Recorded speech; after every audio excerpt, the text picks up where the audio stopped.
ఒక కలం ఆగిపోయింది, ఒక గళం మూగపోయింది.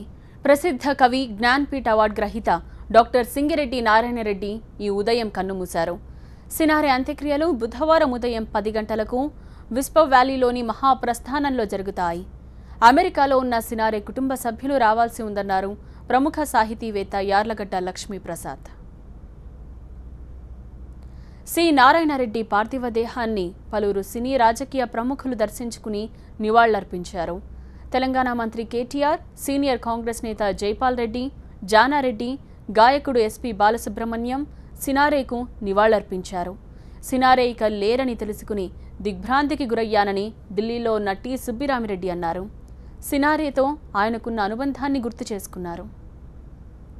రైతు కుటుంబంలో జన్మించి తెలుగు సాహిత్య రంగంలో, తెలుగు సినీ రంగంలో, తెలుగు భాషాభిమానుల్లో, సాహితీవేత్తల్లో, సాహిత్య ప్రియుల్లో ఒక చెరగని ముద్రను వేసి అంచెలంచెలుగా పద్మశ్రీ, పద్మభూషణ్, జ్ఞానపీఠ అవార్డు, సాహిత్య అకాడమీతో పాటు జ్ఞానపీఠ అవార్డును కూడా అందుకున్న మహనీయులు, తెలుగు సాహిత్య రంగంలో, తెలుగు కవుల్లో ఒక మహోన్నత శిఖరం లాంటి అత్యున్నతమైన వ్యక్తిత్వం కలిగిన, అభ్యుదయ భావాలు, సామాజిక స్పృహ కలిగిన గౌరవనీయులు డాక్టర్ సి నారాయణ రెడ్డి గారు ఈరోజు ఉదయమే పరమపదించినారనే వార్త అందరినీ కూడా శోకార్తులను చేసింది.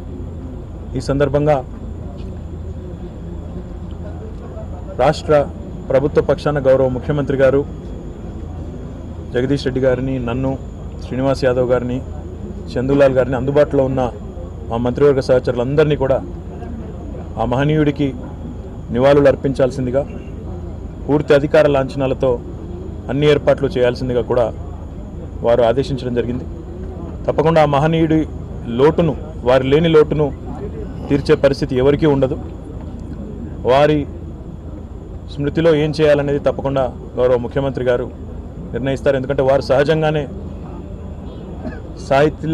సాహిత్య ప్రియుడు, సినారె గారికి గొప్ప అభిమాని.